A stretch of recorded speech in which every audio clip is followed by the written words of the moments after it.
Very well.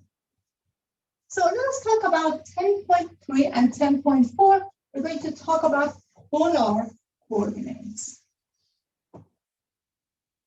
In calculus, we introduce different coordinate systems. Why is that? Because they are very helpful to make calculations, to do calculations in those systems instead of using just X, Y, and Z.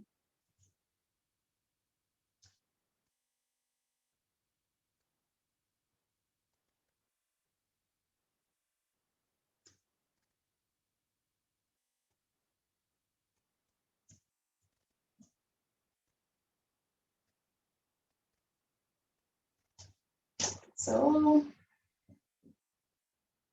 polar coordinates.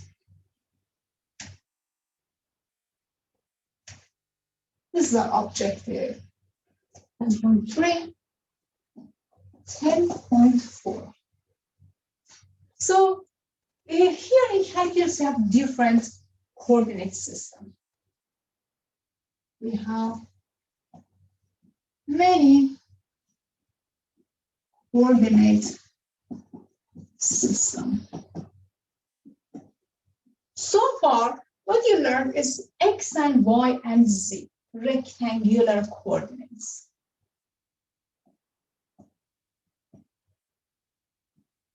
Rectangular coordinates. X, Y, and Z. Everything is defined using X, Y, and Z. Other than rectangular coordinate system, they have polar coordinates.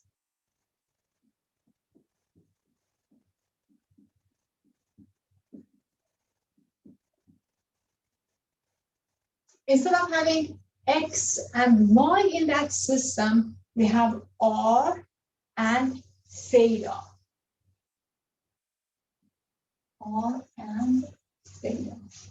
What is R?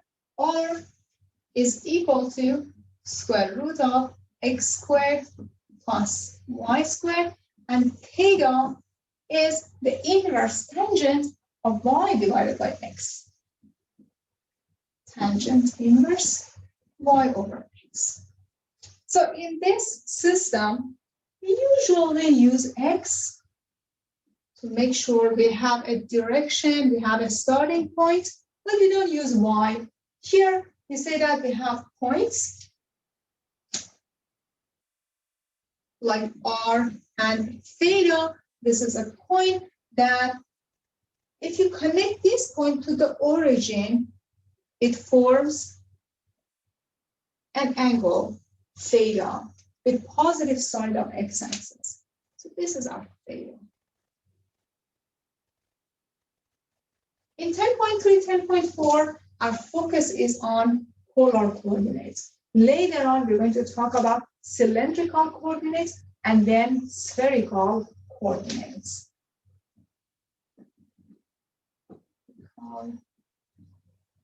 Coordinates and then spherical coordinates. We especially use these to calculate integrals related to volume and so on.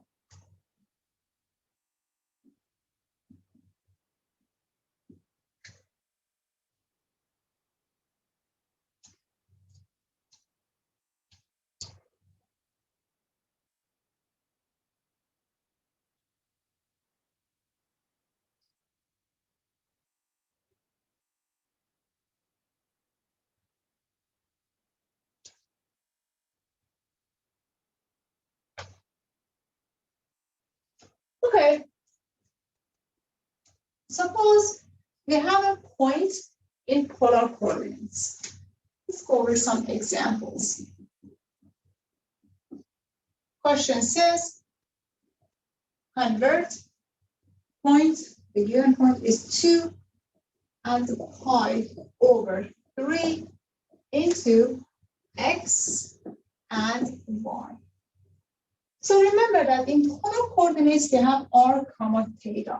So the radius r and the angle theta are given to us.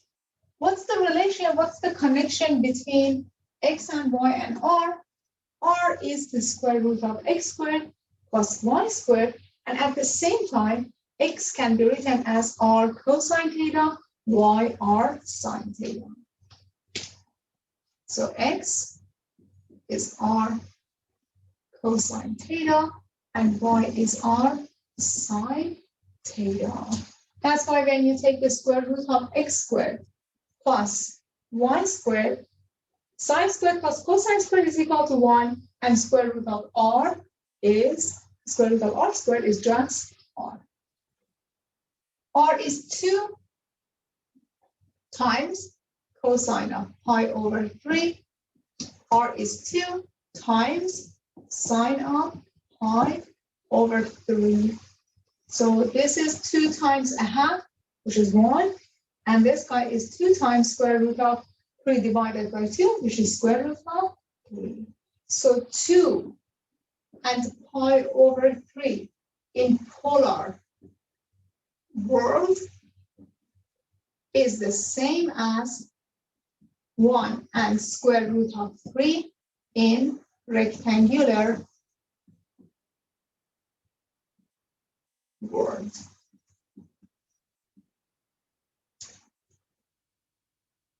Well, now I expect you to ask, how do we graph this? As usual, how do we graph x equals to 1, y equals to square root of 3? In rectangular world, we have x and y. And the graph here, you have just 1 point. 1 and square root of 3 is going to be here. In polar world, we have x and the origin. Okay, 2 is just a positive number. It's just a distance. So suppose 2 is just what you think about 2 units. So 2 and the angle is pi over 3. Okay, here we have angle pi over 3. And then here we have r equals to 2. So this is 2 and pi over 3.